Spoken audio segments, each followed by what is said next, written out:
Hello everyone, welcome to another episode of Coffee HEMA. I haven't done one of these in a very long time. A couple of videos came out recently, but they're ones that I'd done ages ago and I'd kind of forgotten about and just decided to load. I lost all the stuff I used to do this, so hopefully this doesn't work too badly. Today I want to talk about things you can do as a competitor to really, really piss me off.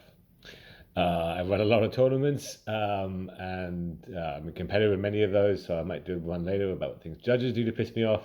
As a judge, as a tournament organizer, there are certain things that happen, they come up again and again and again, and they are incredibly annoying. So here's a list. Don't do any of these things. First one is not being ready. Most tournaments will tell you when you're on deck. Most tournaments will tell you that you're about to be fighting. You should be there, on time for your pool and then ready to fight. As soon as one fight is over, the next fight should be starting, pretty much, or within a minute for sure. If you see a fight is finishing and you're not, the one before you is finishing, you're on deck and you're not already starting to get ready, fuck off.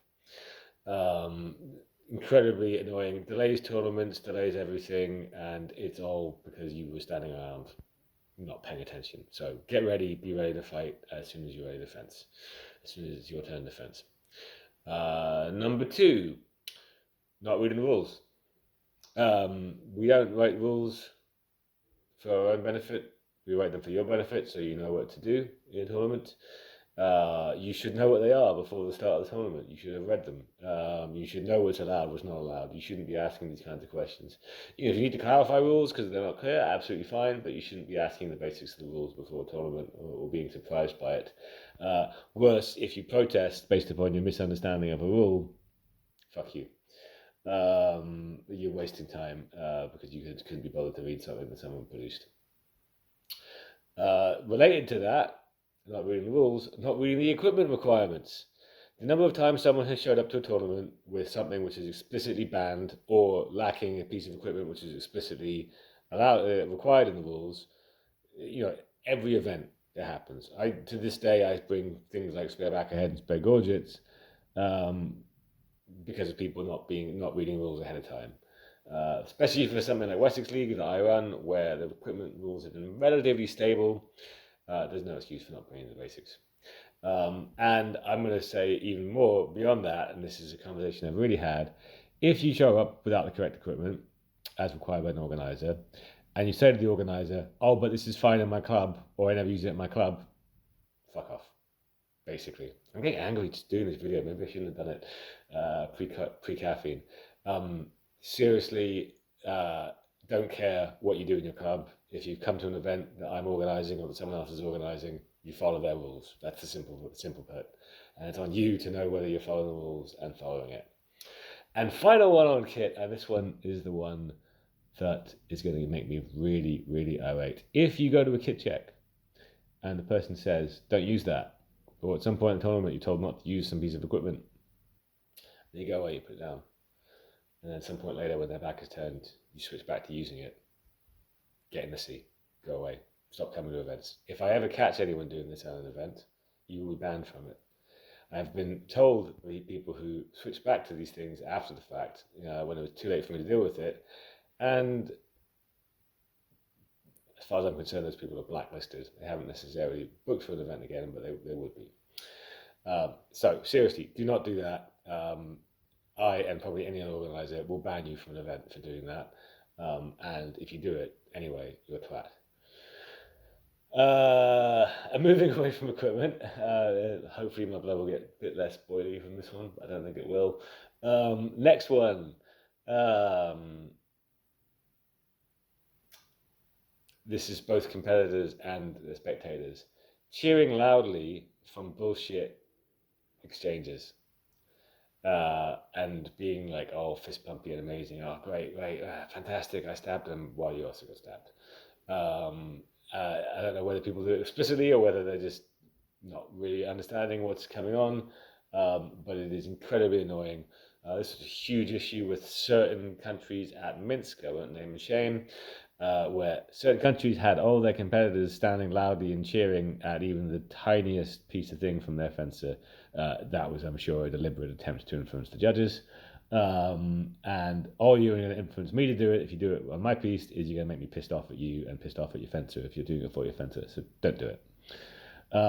Related is protesting. If you have a protest rule and you go back to your corner, either protesting before I've made my decision, before I've called my decision. If you protest before that, again, you're going to piss me off.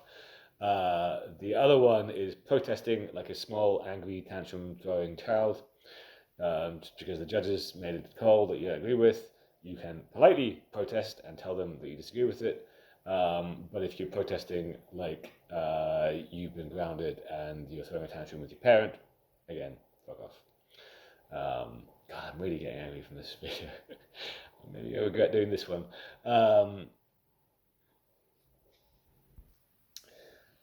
Here's another one. You got someone on the side. You're related to protest. You got someone on the side filming the fight, and you've made your protest. If that person tries to show me the film, I will take away your right to protest. And again, these are all real examples, by the way. If the tournament does not have video refereeing, your video, don't give a shit, right? Fuck off with that. And yes, if you ever do that to me, I will be taking away your fighter's right to protest completely from that one. So don't do it. I'm sure there's more. I'm sure there's many more. Okay, yeah, actually, in terms of fencing contact, obviously heavy hitting is going to piss me off.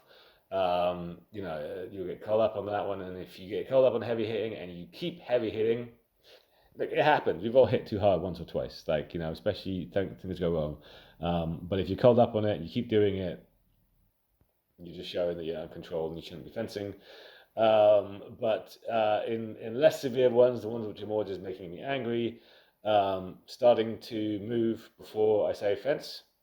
I always say ready, fence. Lots of people start moving already, and they will always get told off for it. Second one is related to that is pointless circling.